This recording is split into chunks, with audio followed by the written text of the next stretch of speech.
مطمئن باش. چی؟ چرا هزیون میگی؟ ما رو چه به ژنرال شدن؟ میتونیم اگه همینطور تلاش کنیم و برای رسیدن به اهداف بزرگ امیدوار باشیم حتما میتونیم بریم اون بالا ها. میتونیم ژنرال بشیم.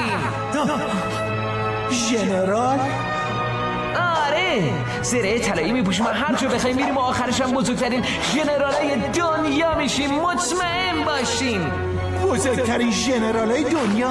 یعنی اسممون تو تاریخ میمونه، درسته؟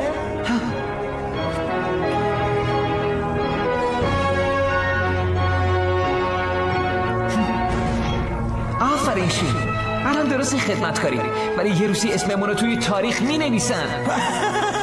میدونی تا اون روز چقدر باید پیروز بشیم؟